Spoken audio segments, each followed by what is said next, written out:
Today we have Owen Lynch talking to us about organizing physics. Oh, all right. Thanks, David, and also thanks, David, for helping me write this paper. So this is organizing physics. So I'm presenting, but this is joint work with Matteo Capucci and David Spivak.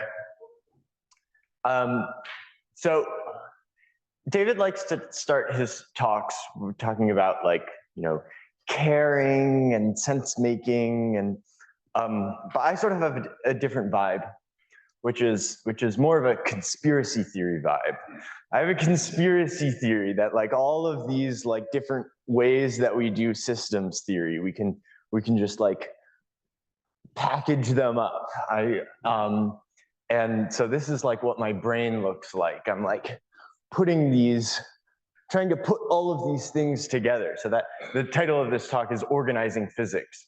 The title of this paper was originally going to be Organized Physics, but we realized we hadn't quite finished it, but it's in progress. So that's why it's organizing. So anyway, so this is actually the table of contents of my talk.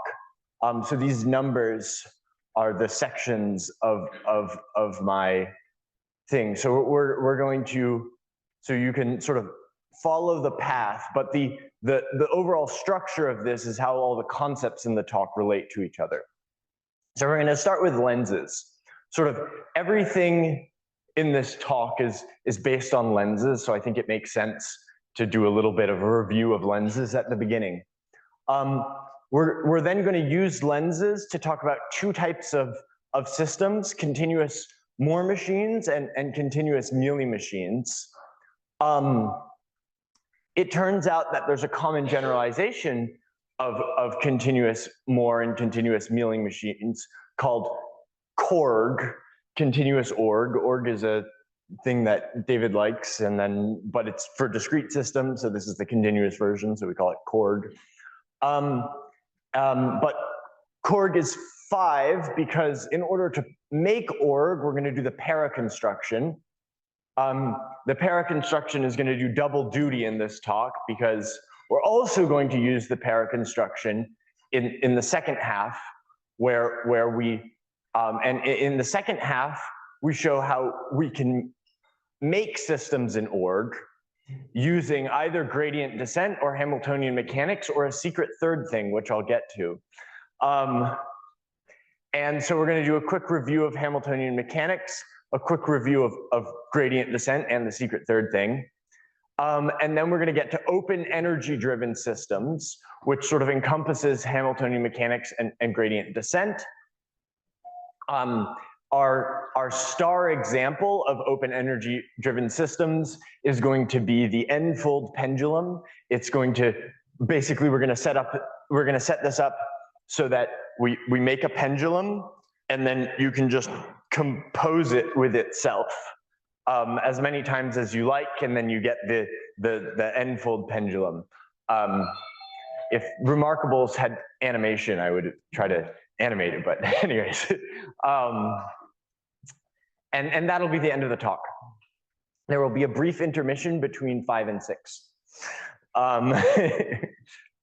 So part 1, building machinery for the semantics of our energy-driven system. So this is lenses and CORG and stuff. And if this makes sense to you already, then feel free to take a nap for the next half hour, because essentially this diagram is what this lens picture is what we're going to be talking about. So, okay, what are lenses? Well, I'm gonna build this up by example. I'm going to give 3 different types of lenses, and then I'm going to tell you the general formula for lenses, but then we're only going to use the 3rd type of lens.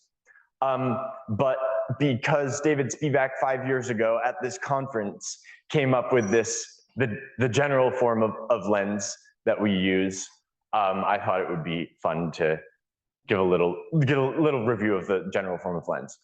But anyways, so a simple lens, so we always draw lenses like this, where we have these things called arenas with two parts, one on the bottom, one on the top. And then we have a forward map and a backwards map. And we call we normally denote the backwards map with a sharp. I'm not sure why. So a simple lens is when A bar, A, B, and B bar are all sets. And that's sort of all it is. We interpret this as just a pair of sets. And the forward map is just a function from A to B. And now the backwards map is a function from A times B bar to A bar. So notice that the backward map sort of gets to know what is going on here.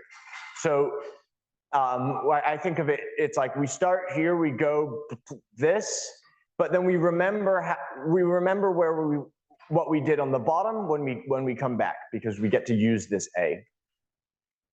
And a dependent lens is rather like this, except what happens on the top depends on what happens on the bottom. So you can do this in two ways. One way you can do this is via a map of sets, and the other way you can do this is via a set and a function to set. The fact that these are equivalent is the sort of zero categorical version of the Grothendieck construction, just this little equivalence here between set sliced over A and set to the A. So in the fibered perspective, a lens looks like this.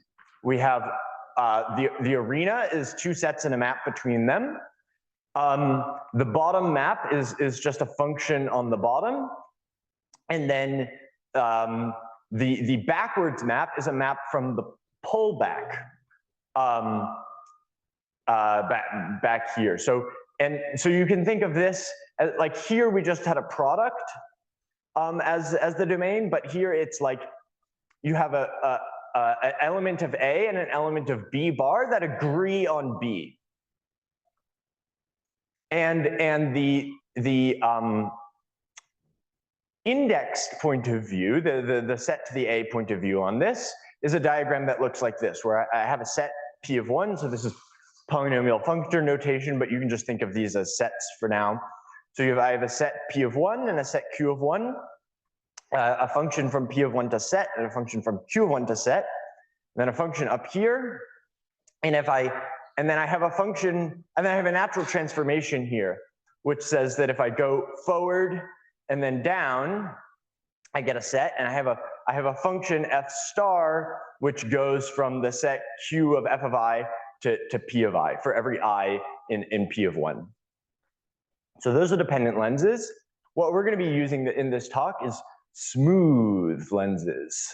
And smooth lenses, we're going to call the category of smooth lenses muffled lens, which is manifolds.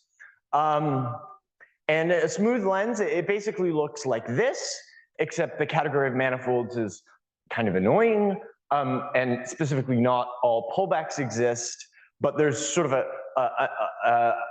quick and dirty hack to make sure pullbacks, oh dear.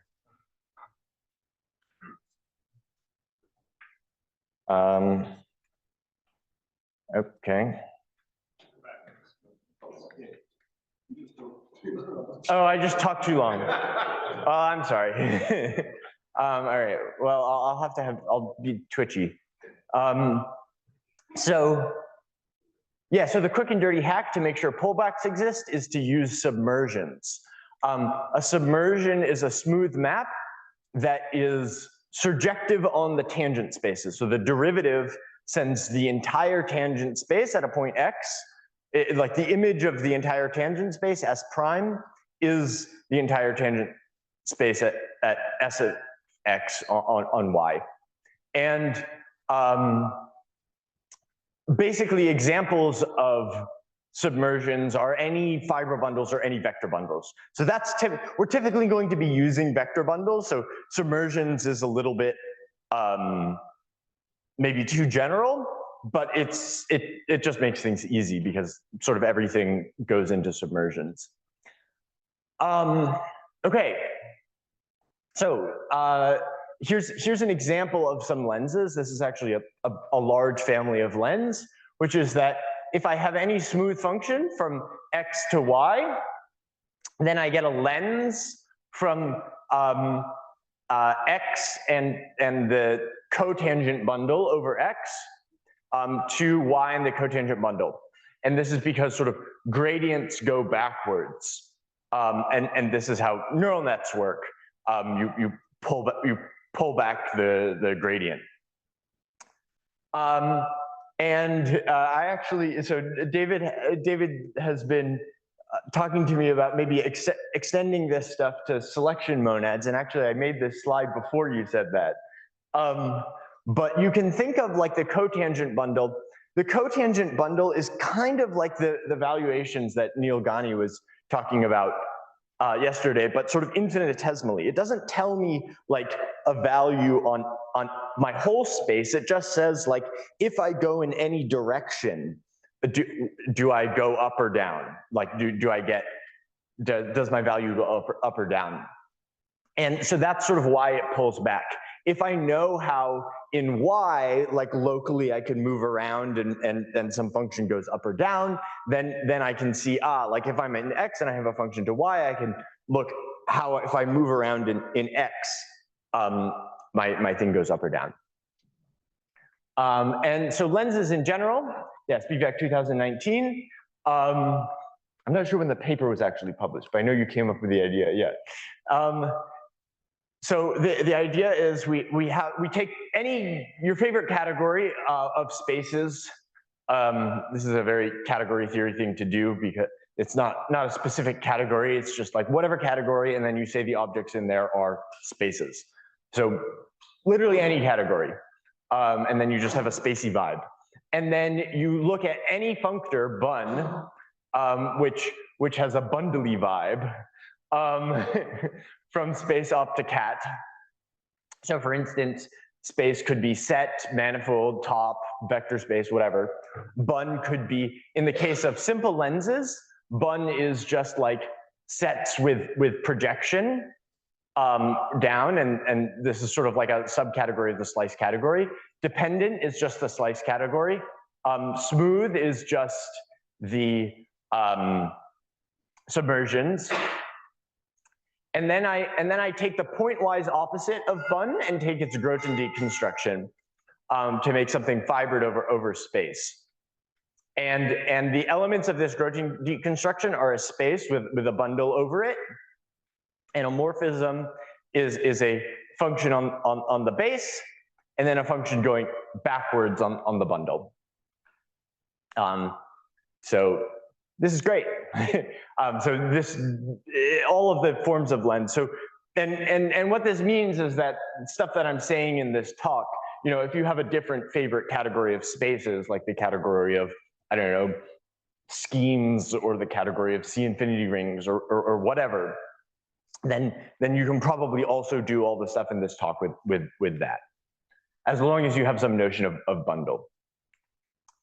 So, okay. Section 2, continuous Moore machines.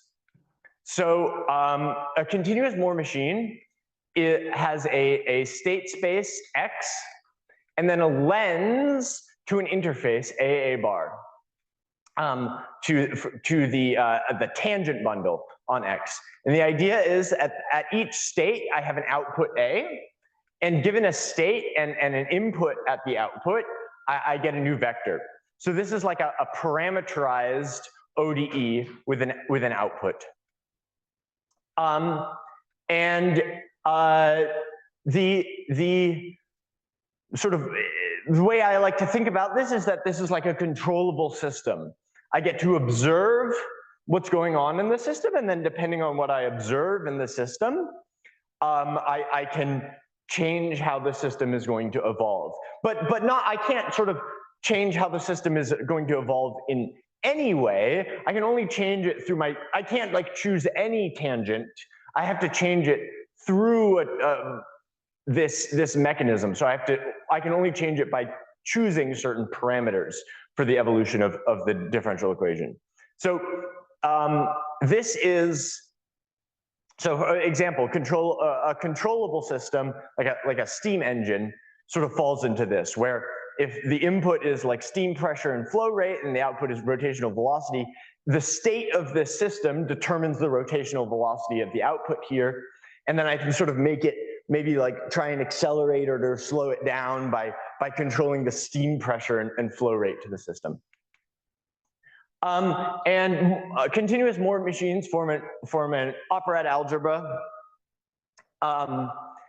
In fact, an operette algebra of wiring diagrams.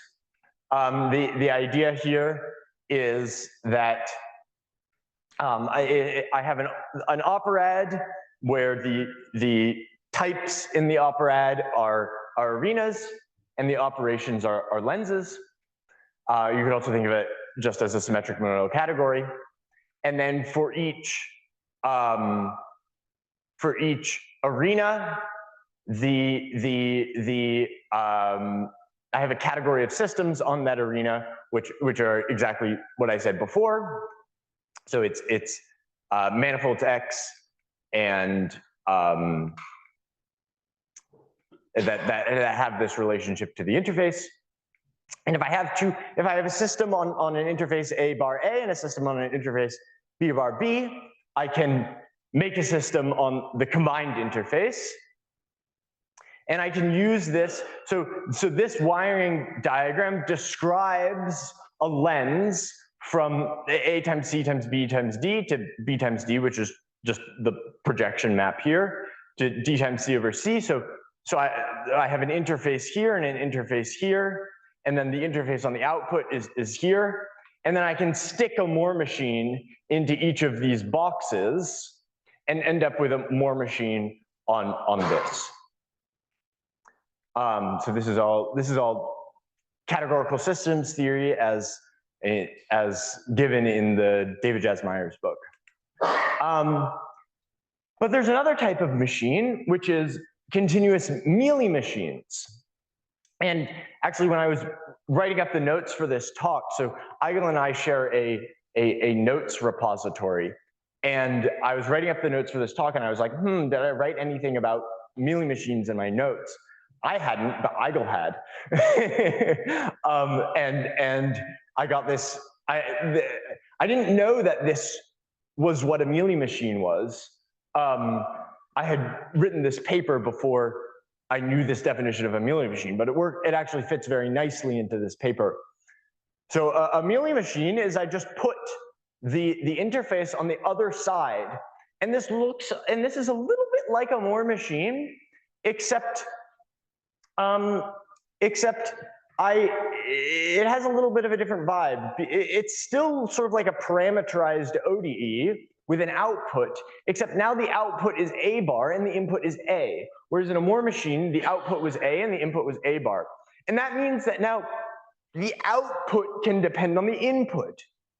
And the way I think about this is that if a Moore machine is like a controllable system, a Mealy machine is like a stateful controller. So it's like whatever my state is at X, I'm going to give a vector field on A bar A. And when I have a lens into 1, 1, it's sort of, you can think of it as just like looping directly around, because the map on the bottom doesn't do anything, and the map on the top just depends on A and X. So it's just like a map from A and X all the way back up. And when I have a Mealy machine and sorry, let me give you an example of a Mealy machine and a Moore machine first. So here's an example, a spring and mass system, where my input is the position and velocity of sort of a massless part of the spring that I'm sort of free to move around. And my state is the position of a mass on the spring. And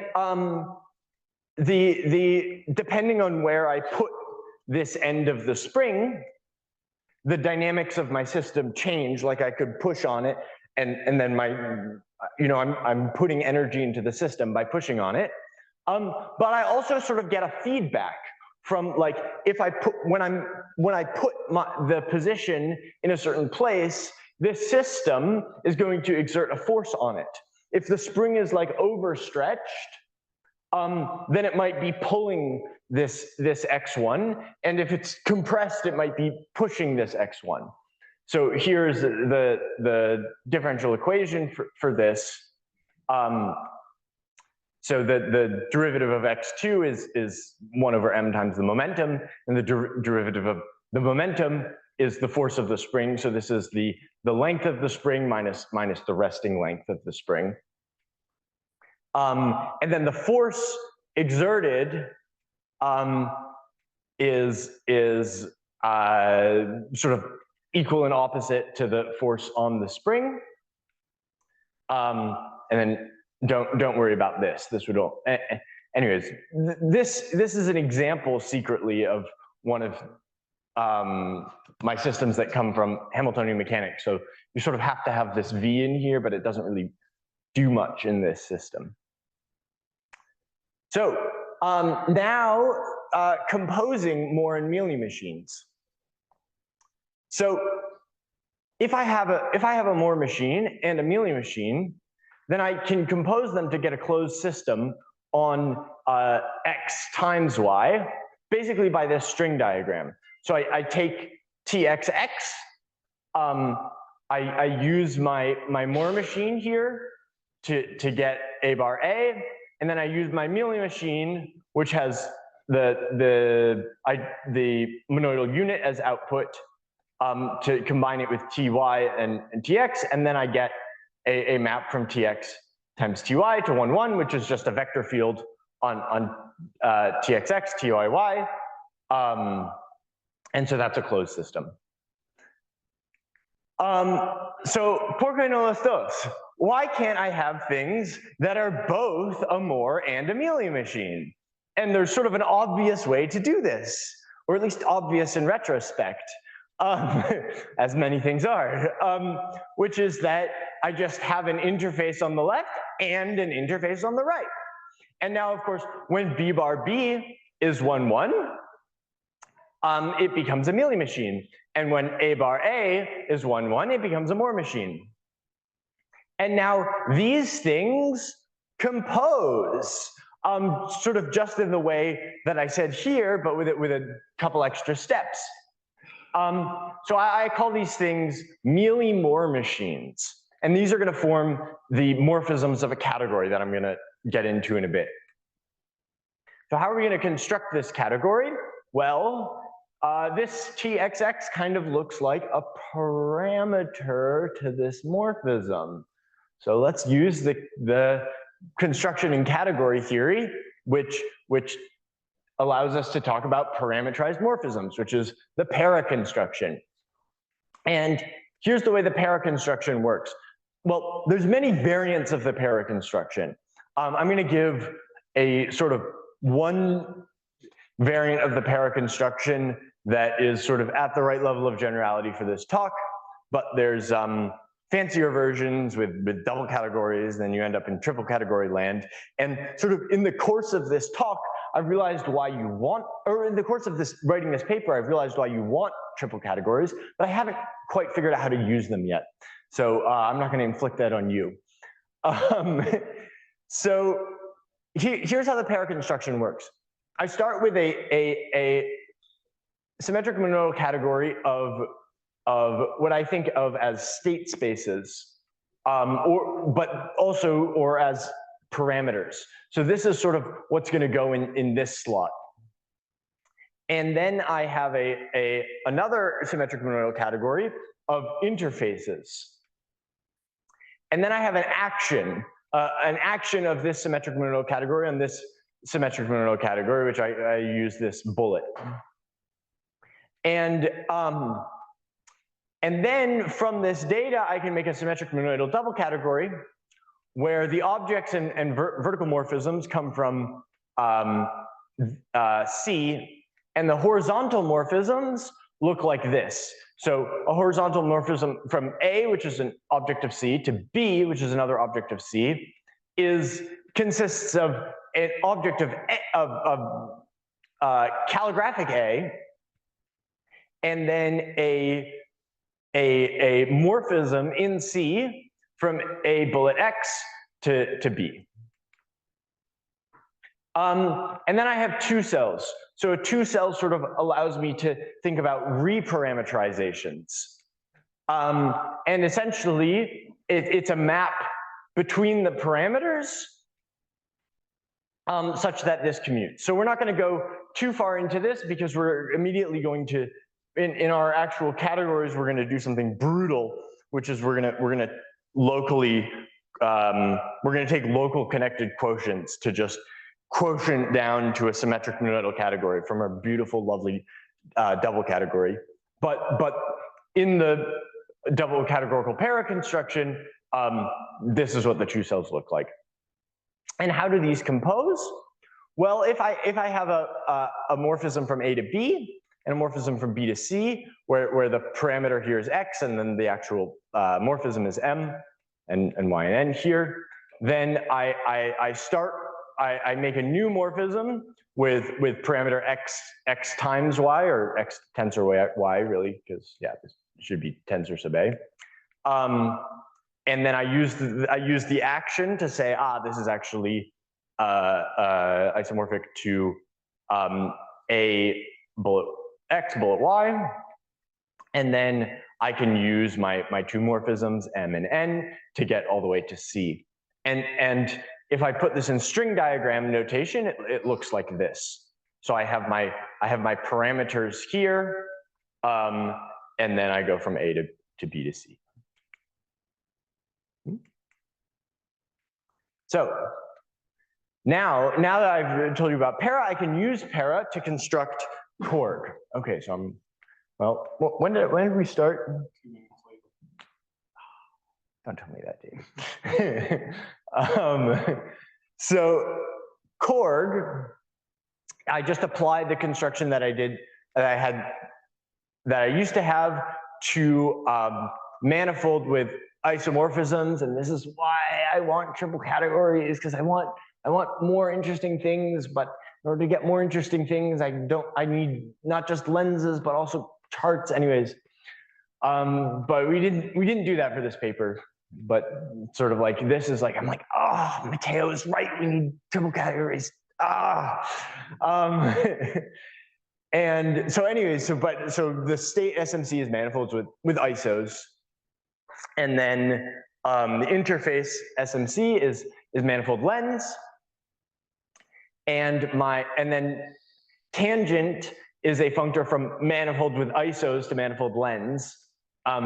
It wouldn't be a functor from manifold with general things because tangent is covariant, well, cotangent is contravariant, anyways. But manifolds with isos is fine. And I define this action as A bullet X is just a tensor XTX. And then using the para construction, I get Korg, which is a symmetric nodal double category with the horizontal arrows are Mealy-Moore machines. And so now so we're almost at the end of part one. So now I'm just gonna talk a little bit about Korg. So half-filled wiring diagrams are Mealy-Moore machines. So this is sort of like one of the reasons why I like Mealy-Moore machines, which is that when we're working with wiring diagrams, like what if I'm too lazy to fill out the entire wiring diagram at once? So if I just think of like Moore machines as an operette of wiring diagrams, then I sort of have to fill in all the boxes at once. But if I'm like, I'm just gonna fill in one and then someone else can fill in the rest. Well, I actually get something in para. I get a Mealy-Moore machine. So here I've left this box unfilled and I put TYY into this box and this is the Mealy-Moore machine I get. Okay, so I'm gonna skip this part. I'm also gonna skip this part. This is like why we need triple categories. So intermission. Any questions about, I would have given a long, it's actually not gonna be, this is a lie because I'm running late on time. But any questions about this first half of the talk? Yes. So historically, Moore machine is a special case of a milli machine, but in your case, it's not. That's right. Are you sure you haven't? I mean, why did it generate a special case in really sweet? I'm giving a revisionist account. I don't know. I mean, these have more machine, mealy machine vibes. I'm not claiming that this is all. I'm not claiming that this is definitely. I mean, they're continuous more mealy machines. I'm not claiming that these are everything that anyone has historically called a more mealy machine. Yes. But in my world, more immediate machines that have got to do with languages, recognizing languages. Is there a counterpart of that in the tool? Is there a continuous one? Well, it's a little interesting. I mean, you could think of them as defining, in this continuous world, yeah, you could look at their set of behaviors, right? And that would be sort of the Willems perspective on this, where a system is defined by all of the relations between input and output that it gives. So maybe that's the language perspective. Yeah. Yes? So the input you put into a file construction looks similar to what is locally in the categories. Have you looked at that? What, to what? By push value. Oh, I'm really excited about call by push value, but I don't understand it yet. Both meant to be in this. Okay, cool. Could be wrong. Yeah, Christian. So How how does a state act on an interface? does a state act on the interface? Yeah, that's the input. Oh, how does this, well, there's a functor from like the category manifolds with conj to paralens, which is the tangent functor, right? If I have an isomorphism of manifolds, then I have an isomorphism in lenses between their tangent bundles. And then just like an interface acted via system is just the interface tensor, the tangent bundle. Yeah. Okay. Great, we're gonna plow on. So now we're gonna talk about Mealy-Moore machines that are derived from potentials. So the idea is, if I have a potential, a function from x to r, then I can make a section of the cotangent bundle, given by here. And then if I have a way from going from the cotangent bundle to the tangent bundle, I can use that to make a section of the tangent bundle. And there are a bunch of examples of places where you get this R, which I call a reaction, or we call a reaction. So for instance, if X is Riemannian, then I can use the metric tensor to give an isomorphism between the tangent and cotangent bundles. And then if I have a score function, then I can look at the gradient descent differential equation, x dot equals gradient of s, which is secretly using the Riemannian structure to convert this covector into a vector. And then I have this property that if I actually use this system, then s will only increase. And Hamiltonian mechanics is exactly the same thing, but with what's called a Poisson structure. A stronger assumption would be a symplectic structure, a weaker assumption would be an almost Poisson structure. I'm not going to go into what these mean, but all we really need is an almost Poisson, but I hate saying almost Poisson all the time, so I'm just going to say Poisson. And a Poisson structure is another map from T star x to Tx, except, well, this was a positive definite matrix. This is an antisymmetric matrix. And I can get if I have an H, which is like the Hamiltonian or the total energy of the system, then I can get a dynamical system here by just hitting it with this J. And so the sort of canonical example of a Poisson manifold is a cotangent bundle, in which case the J looks like this. So this is an antisymmetric matrix. And this differential equation that I get from here always has so this had the property that S always increased. Poisson structures have the property that energy is conserved. So I'm always going to be moving along a level set of the energy. Porque no lo dos. So this is my the secret third thing, which is that non-equilibrium thermodynamics is basically just Poisson structure and like a non-negative definite matrix structure. So kind of like a Riemannian structure, but maybe a degenerate in a way. That satisfy additional degeneracy conditions that they are of this, and essentially these degeneracy conditions say that I can actually move that into an equation that looks like this, and then people like to identify this as exergy in reaction.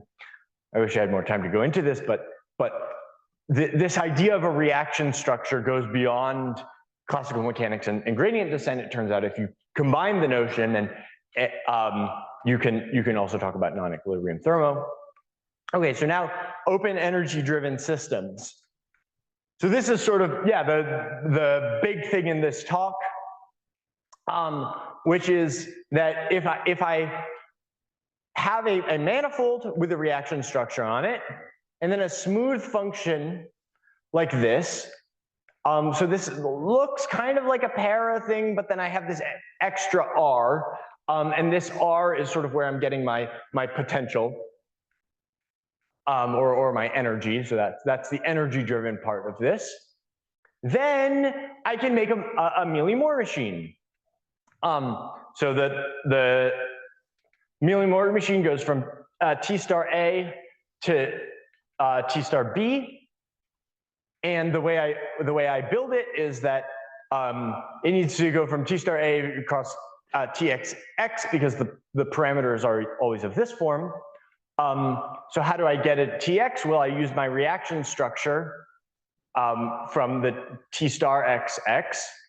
And then I can use the fact that cotangent is functorial into lens to just take my F and produce this thing with the T star RR. And then I use a fact that there's a canonical covector field on R, which always gives like sort of the unit covector to sort of, to forget about the T star RR and just go into T star B. So let's actually construct a category where of open energy driven systems. So my state, I'm going to use the para construction again, and my state SMC now is systems with a reaction on them. And so this is kind of a monoidal Grothendieck construction due to Joe Muller and Christina Vasakopoulos. I shouldn't have said that, shouldn't have tried. And anyways, so from a manifold, I can put a set of reactions on it. And then I take the Grothendieck construction, I get a category where the objects are manifolds with the reaction on that. So these are my parameters. And then my interface is just manifolds. I have an action given by, I just forget the reaction structure and take Cartesian product. And then from paramagic, and also I sort of squash down all the double category theory stuff by taking local connected components. I create a category called open react. And then because R is a monoid with plus, times R is a monad, I can take the Kleisli category of that, and that gives me open erg. So let me expand that in the next slide. So open erg wants to be a double category, but it's only an SMC for now. Maybe it's even I don't know, whatever. So how does open erg actually compose? Well, I start with a morphism is a state space or reaction and sort of a Hamiltonian and yeah, function like this. And then what am I going to do? Well, I'm going to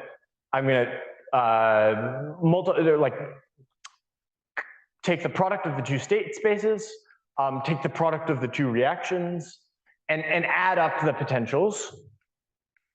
So this is how I take the product of the two reactions. And this is how this is how it looks in string diagram. So this is a part of a morphism here is like, you know, A times x1 to R times B. And then I can compose these in sort of para style, and then these R's I just add together to get A times x1, x2 to C times R. So this is using the Kleisli composite. This is the Kleisli composition for times R. I add up the two potentials. And how do I get from OpenErg to Korg? Well, when I have a morphism in OpenErg, which looks like this, and then I have a reaction structure. Well, I can stick the reaction structure on so first I slap this with the cotangent to turn this all into cotangent vectors, and then I put the reaction structure here to go from TXX. So the reaction is, yeah, it's funny, it goes from TXX to T star X, but really it's going backwards because on the bottom it's just the identity, and then on the top I'm taking covectors to vectors. And then I dot off with dx the constant covector field on here, and I end up with T star A, TXX to T star B. And why is the semantics of this functorial? Why does this actually compose like this? Well, essentially it comes down to the fact that of this equation, which is that when I sort of if I put, so this is the addition structure, right? And it turns out that when I push backwards the unit covector field from the addition, I get just the unit covector here and the unit covector here. And so I can use that. So I start with, this is a composition of two morphisms in OpenErg. If I just apply my functor to Korg here, I get this, and then I can use this fact to show that that's actually equal to this, and this, if you look at it closely, you see that this is the composition of the two systems in Korg. So, okay, we have 2 minutes. We're going to talk about the open pendulum. Oh, my watch is fast. Well, that's good. Okay, well, that's great. Yeah, that's why I was sort of worried earlier. Oh, well. Okay, so now we have lots of time for the open pendulum. So, so this is what the open pendulum looks like. So the input is the position and velocity of the axle here. And the output is going to be the position and velocity of the bob. So these are elements of R4 because it's two-dimensional position, two-dimensional velocity. And then I have an additional R here, which is the Hamiltonian. And then my state space is the cotangent bundle of S1. And this represents a angle of my pendulum along with the rotational momentum. And how does this function actually work? Well, basically the output position here is just the input position plus L, the length of the pendulum, times theta hat. Theta hat is the angle of the pendulum, but as a unit vector. And then V1 is going to be V0 plus I over L. So I is the rotational momentum. If I divide that by the rotational moment of inertia, I get the rotational velocity. Oh, there should be an L, a little L factor here. So this is the rotational velocity. If I want to convert that into linear velocity, I need to multiply by L times then theta plus pi over 2 hat, because the velocity is sort of 90 degrees off from the angle of the pendulum.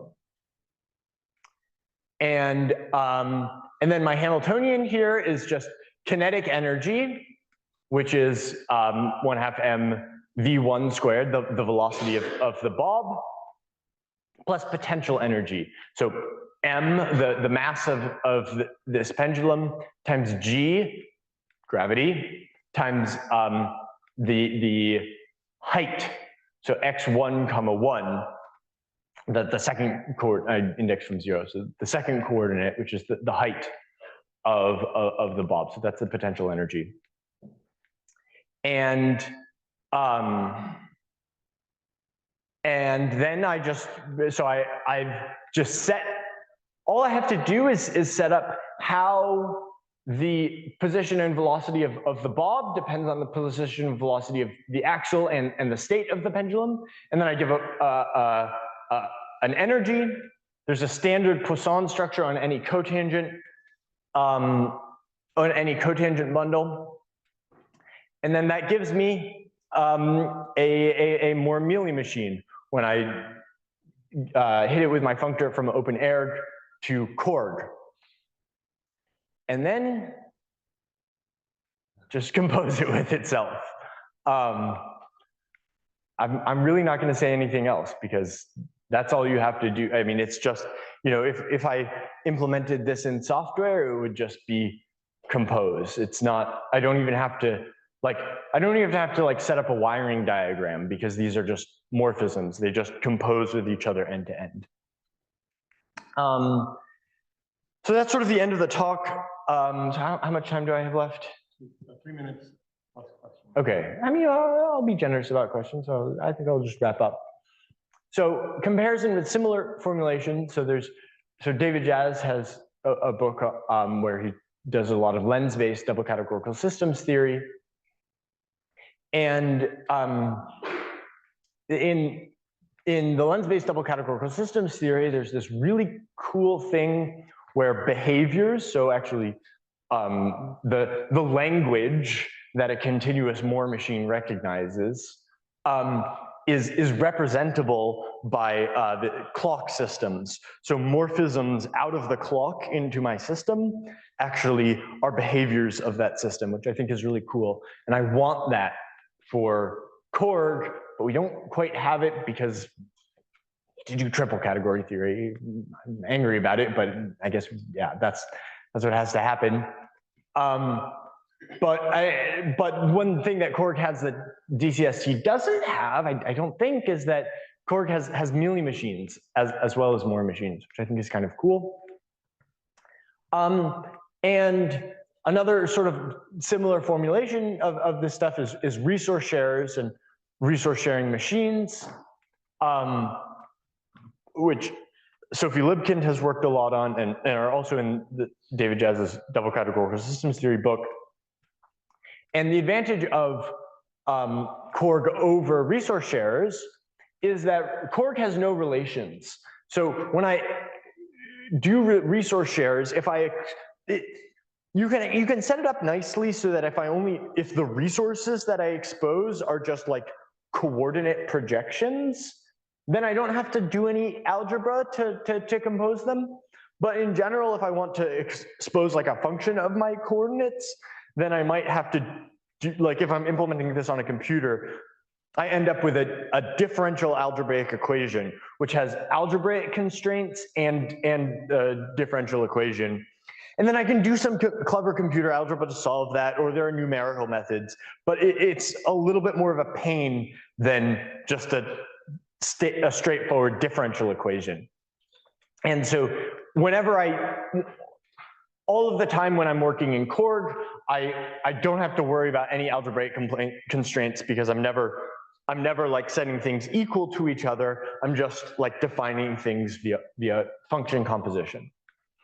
There's also something I forgot to mention, but I have some work with a collaborator in Germany, Markus Lohmeyer, on port Hamiltonian systems, which are another sort of framework for systems, but that port Hamiltonian systems use energy or exergy more directly, and they talk about conservation of energy or non-conservation of exergy. Exergy sort of represents energy available for useful work. So if I have a non-reversible process, that might use up some of my exergy.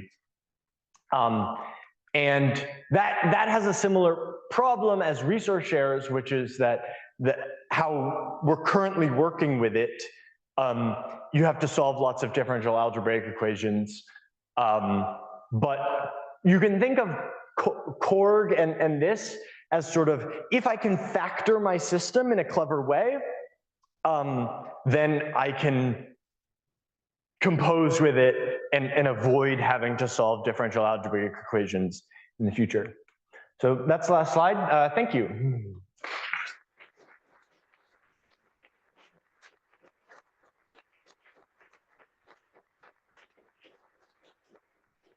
About 9 minutes for questions.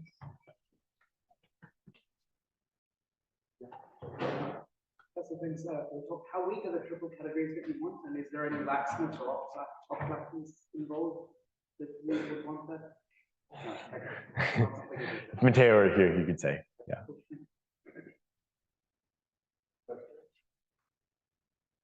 Yeah. Can you go back to the slide with the line diagram?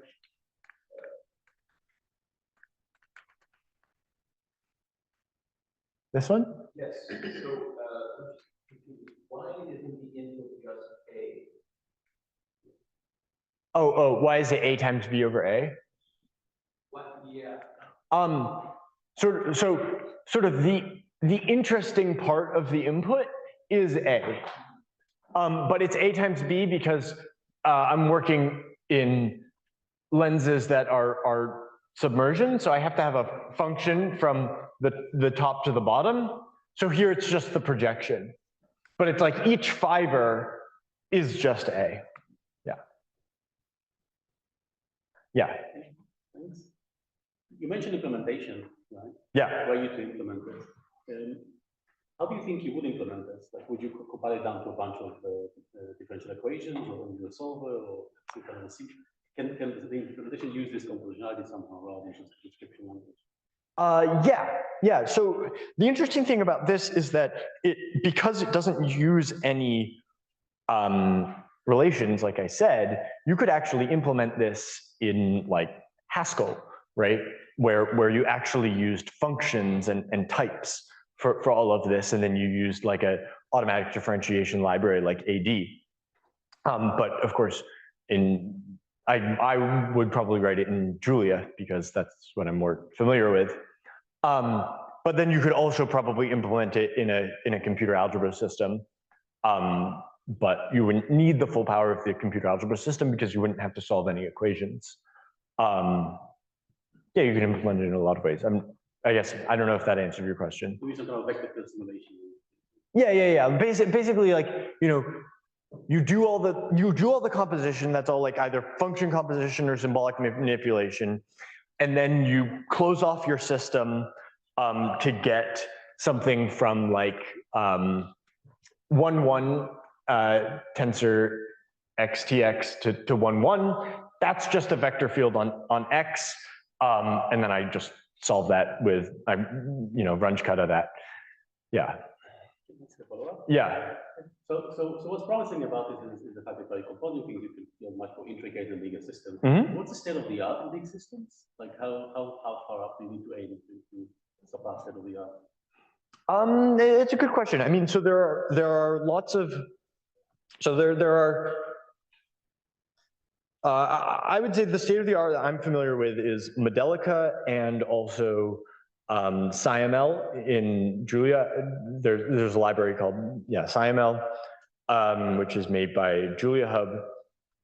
And both of those sort of, because they don't actually tease out this structure of, it's kind of weird that you need like 4 things, like, you know, input here, and then, or sorry, input, output, right? And then it turns out that like once you get these 4 things, then things actually compose functionally like more. So they don't have that structure. They just sort of describe things with differential algebraic equations. So when you compose a lot of things, you end up having to solve a lot of equations. Of course, they're rather good at that. But I would say, yeah, like Medelica and SciML are the state of the art here. Yeah. So like,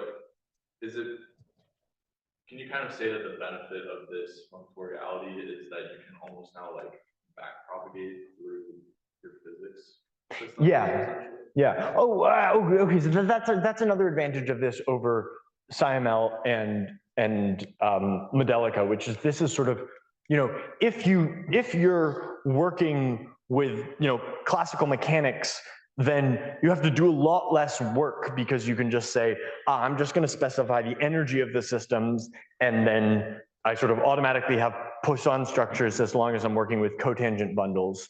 And then I don't have to write down my differential equations. Those get just derived automatically via auto differentiation. So I think that's kind of cool. Yeah. And you can know the selected part of the solve. Oh, yeah. Okay. Yeah, I hadn't even thought about that. But yeah, so right, when you're solving Poisson vector fields, there's a clever way where you like you do like position momentum, you like leapfrog them past each other, and that turns out to be like far more accurate. And I hadn't even thought about that, but you know, if I'm only working with Poisson systems, then I can use that special method, and that'll make my differential equations much faster and more accurate. Cool. We should probably stop there. What? Okay, cool. Yeah, great.